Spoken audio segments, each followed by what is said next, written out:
Serbisyong totoo ang lang hirit ang saya-saya.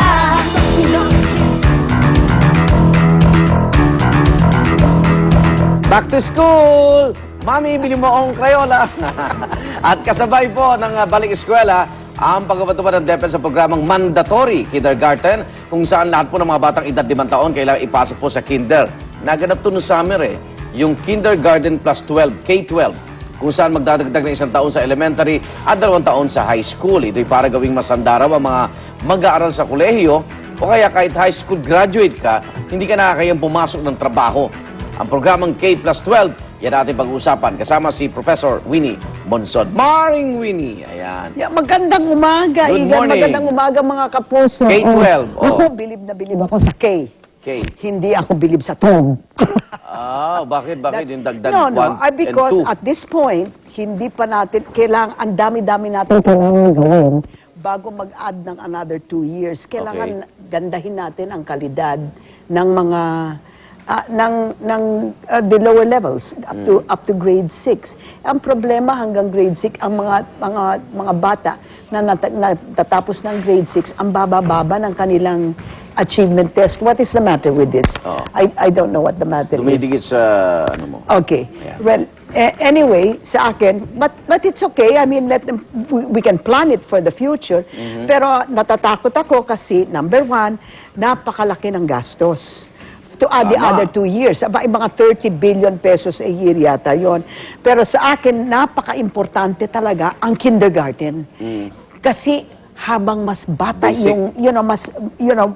the younger they are, talagang mas nakaka-aral sila. Kaya I think it's one of the best things that can be done. Kung magawa lang natin ang universal kindergarten, tapos pagandahin natin ang curriculum sa grades 1 to 6. Wala na akong kasi ang alam nyo yung target is universal education for all up to grade 6. Up to grade 6. Now, everyone who starts in grade 1 must finish grade 6. Sa ngayon 68 to 74 na hindi nakaka-finish. Hindi nakaka-finish. Ayun muna ang ayusin natin, pwede ba? But let's find out from Secretary Yusek Umali. Is he around? Is he on the phone patch? Wala. Tony Umali ng Department of Education. Wala pa? Wala pa. Oh my goodness gracious. Well, anyway, ganyan. Laging late siguro nung... Tinignan natin ang costings. You know, for 2013, for 2012 and 2013, 30 billion yata at saka 17 billion pesos a year more to start putting on the grade 11 and grade 12, di ba? Di ba? Imbes na 10 years, 12 years. Grade 11 and 12. So sa akin, saan natin kukunin ang pera? Ayaw naman ni Pinoy na mag-raise ng taxes. Ayaw niya i-improve yung ating sin taxes. Pero mali. Alam nyo, I don't mind he's saying not raising taxes, but yung sin taxes na napakababa because meron silang ginawang... Ito yung mga buwis sa mga sigarilyo, inumin... Ayan ang sigarilyo. Hanggang ngayon, kasi, mga kapuso, yung basehan ng presyo ng sin taxes na yan, 1997 prices. Pwede ba yan? It's already 2011, it's already 14 years from now. And they're still basing it on the prices. Kunwari, ang presyo sa sigarilyo, is 1997. Paano naman yan? Hindi ba? Ayan sa akin that's not raising taxes. That's just correcting the prices. Hindi ba? And you know how much we will get out of that? Siguro mga 20 or 30 billion pesos. Ayun na, meron ng pagtustos. Tama, para sa ating kindergarten. Hindi ba ang ganda-ganda nun? Talagang makukuha natin. So, ibig sabihin, maganda yung programa, walang pera.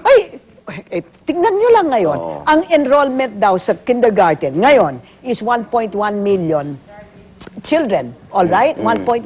There are only 29,000 classrooms across the country. That means 38, ang ratio ng children to classroom is 38. Hindi pwede yan sa kindergarten po. Kailangan ang maximum dyan 25. Hindi, because kailangan exactly. Doon natututo ang bata na talagang mag-enjoy sa pag-aaral. It's, you have to teach a child to enjoy learning, hindi yung parang, Kaya sikat yung mga private na 5 lang. Oh, 6 12, lang, etc. di Doon talagang... Pero ang mahal ganda- naman yun. No, but 25 is the maximum. Pwede na yun. Wag naman 38 students per classroom. Nakatunga nga na sa teacher yun. Exactly. Diba? What will they learn? Hindi ba? Unless meron talagang maraming equipment dyan. Walang equipment eh. Hindi naman pwede yan. If we're going to do something good, let's do something good, ha? Okay, I mean, so- we'll do it well, in other words. So, absent si Asek Tony Umali ng DepEd. yeah, well, Sayang. Hindi bale. I mean, Okay lang. Pero naipaliwanag mo naman eh.